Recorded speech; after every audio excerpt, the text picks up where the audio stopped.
Well, welcome to Lake Community Church's morning Bible study. We are in Joshua chapter 3, starting verse 12. I'm going to go all the way through verse 30.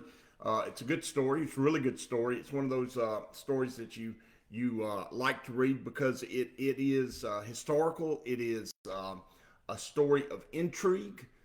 It is also a story of a great military operation, a secret military operation that results in a destruction of an enemy that had controlled Israel for a while.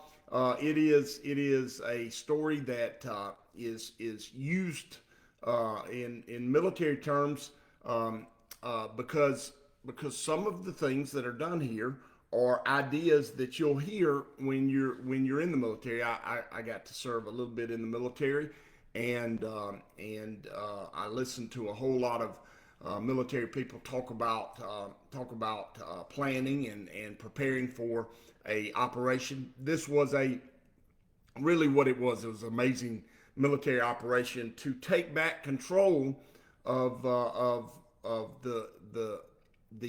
territories of Israel that an enemy had gotten control over.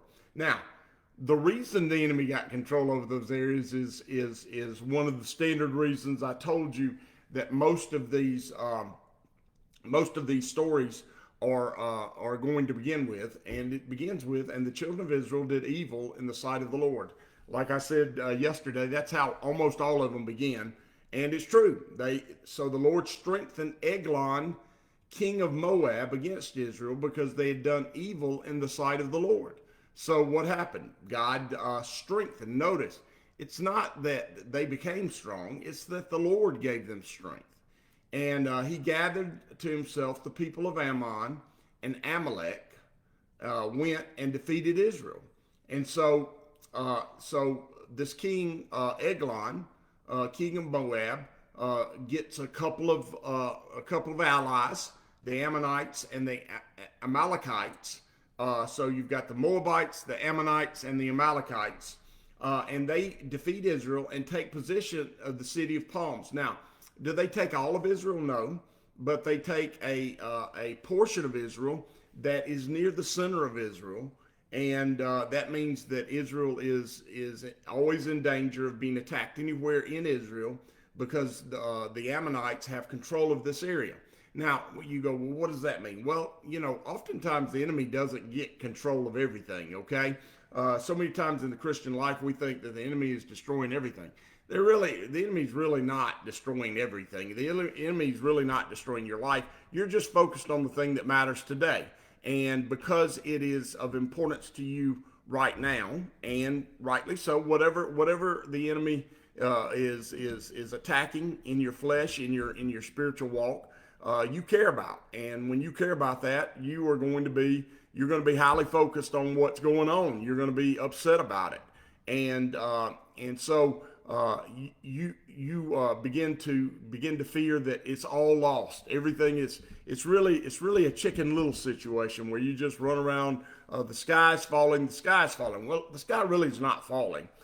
Sure, are there enemies at the gates? Are there enemies right around us that are going to cause us problems? Absolutely, there are. Are we vulnerable? Sure, we are. Whenever we're under the attack, and whenever we're dealing with spiritual battles, sure we are. But are we likely to lose? Have we lost a lot? No, not really. No, we've not. The enemy's taken some territory. We need to take it back, but it's not that big a deal. In this situation, the enemy seems large because there's three allied nations against us. They have attacked a very vulnerable area, and we need to get it back, and that's what Israel's thinking.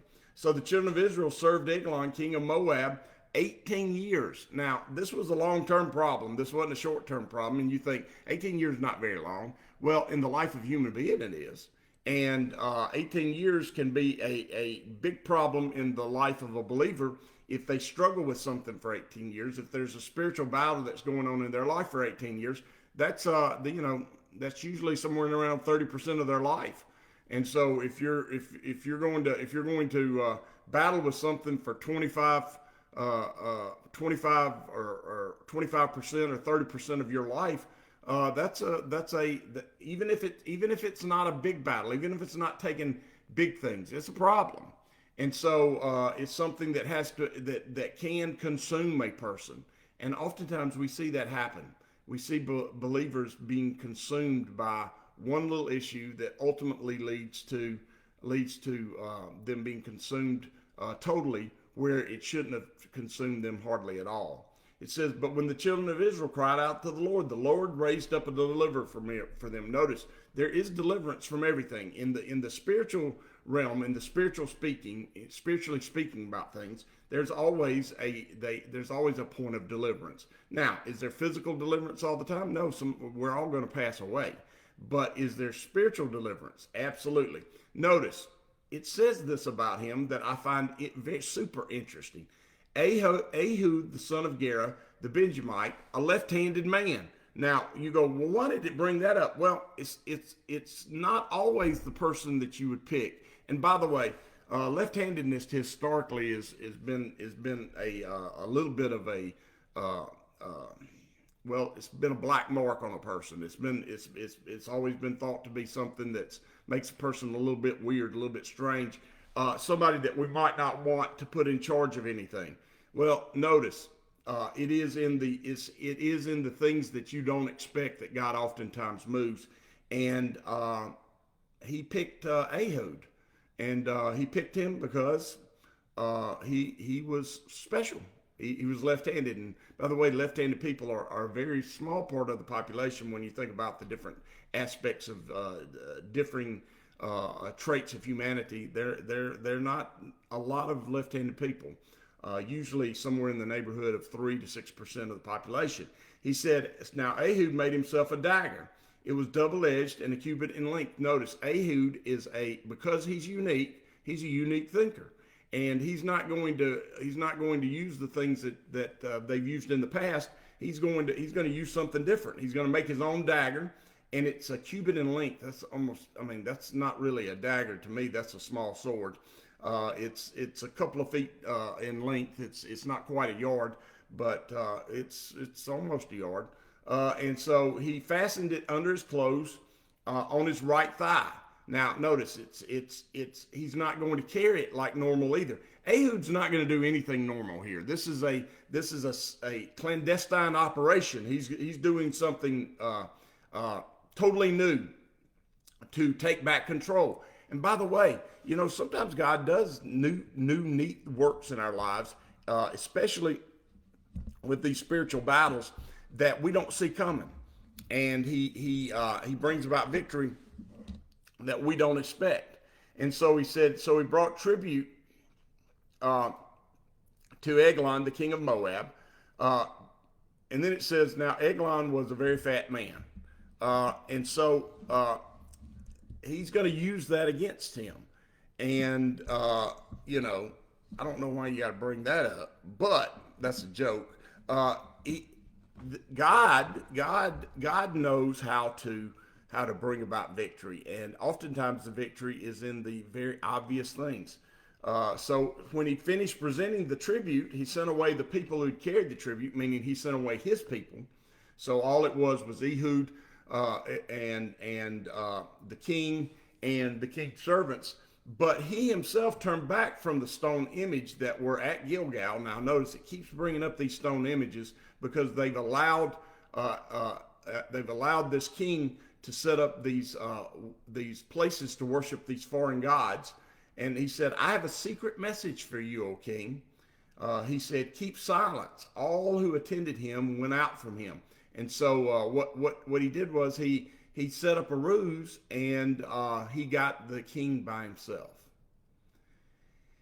And so Ehud came to him. Now he was sitting upstairs in the cool private chamber. Then Ehud said, I have a message from God for you.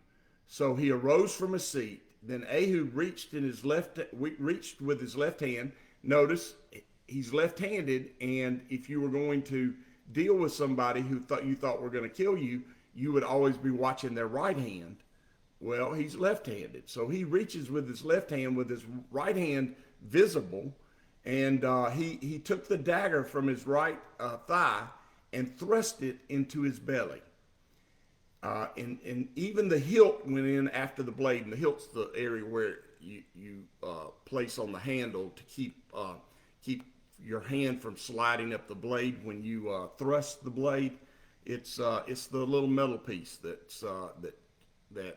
extends beyond outside the handle.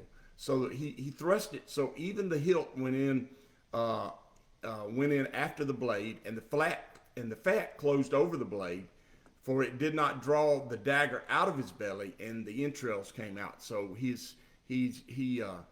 put it in there, and he left it in there. Then when Ehud went out from the porch and shut the doors in the upper room behind him and locked them. So he leaves and he locks the doors. Now, he does that in order to give him time to escape. And it says, when he'd gone out, Eglon's servants came to look, and to their surprise, the doors of the upper room were locked. So they said, he's probably attending to his needs in the cool chamber. What they said was, he's probably using the restroom. So they waited till they were embarrassed, and still he had not opened the doors of the upper room.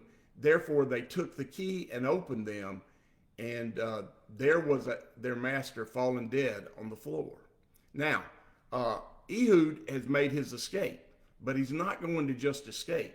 Ehud had escaped, verse 26, while he delayed, and they passed beyond the stone image and escaped to Sierra. And now this is very important because he mentions the stone image twice. He mentions the worship of these other gods twice. And that's to let you know that this is a spiritual matter. And he makes sure he says it twice. 2 is the number of confirmation, the faithful witness. It can be the number of division, but it's usually the number of a faithful witness. And so it says, and it happened when he arrived that he blew the trumpet in the mountains of Ephraim, and the children of Israel went down with him from the mountains, and he led them. Then he said to them, follow me, for the Lord has delivered your enemies, the Moabites, into your hands. So they went down after him, and they seized the fords of the Jordan, meaning they seized the escape routes. They made sure that they couldn't escape, the Moabites that were in the land of Israel. They seized those escape routes at the southern end of Israel. They seized them, and that's how they would have escaped to Moab. So they went down after him and seized the fords of the Jordan leading to Moab, and did not allow anyone to cross. And at that time they killed about 10,000 men of Moab, all stout men of valor. Not a man escaped. So Moab was subdued that day under the hand of Israel, and the land had rested for 80 years. So the land rested for 80 years because of this. Notice that's a great victory. And it's a quick victory because the area that they were in was not a very big area. It was a victory that didn't seem possible, and yet a victory that was won in a way that wasn't imaginable. Ehud killed the king, and then he killed the king in such a way that gave him a chance to escape and go back to the mountains and get the army in position to attack. They attacked, and they cut off the escape of the enemy, and then they utterly destroyed their strength in that area, such that they would have no power to attack them again. And Israel for 80 years, Israel now is going to rest. The last time they rested for 40 years. This time they rest for 80 years. And I want you to realize that there's very uniqueness about this. And the way God does things oftentimes we look for God to do something that we expect him to do in the spiritual. And you need to get that as you're expecting God to do something, he's usually doing something else. Why? Well, because his mercies are new every morning. He's new and different. And when I say new and different, he's not different in that he changes. Our view of him changes. Who he is far greater than we can imagine. And so the way God handles things and the way God sees things and the way God does things can oftentimes seem very new to us because we've not experienced him in that way. We've not seen him that way. We don't know him that way. And it's important to realize that when you're dealing with a spiritual issue, that that oftentimes God is going to do a new work for you. He's going to do a new thing. He's going to approach the battle in a different way than has ever been done before for you. Why? Because he wants you to see him in his fullness. And the only way for you to see him in his fullness is you have to see the things that you've never seen before. God is different for believers as they grow. And that doesn't mean that he's different in that he changes. He changes the way we see him. And those who are stuck in ways that where they can't get away from the way God was when they were younger, or the way God was when they first come to their faith, they miss out on the greatness of God, and oftentimes they miss out on the maturity that comes with that, because they expect God to do the same thing over and over again. And you see that in children. You see that oftentimes, a lot of times in children. Children go, do it again, do it again, do it again. Well, eventually do it again becomes mundane, and the glory that comes from it is lessened. And God wants to be glorified. In fact, he demands that we glorify him. And he doesn't do it and leave us in a position where things become mundane, become normal. He is constantly growing, constantly revealing, constantly becoming more and more to us. And as he becomes more and more to us, we see him in his fullness, or at least in the limited fullness that we can ever recognize. One day we're going to see him as he really is, and we are going to spend eternity learning and growing and seeing God in his fullness and the unimaginable greatness and goodness of him. But today he wants us to see him in his goodness too.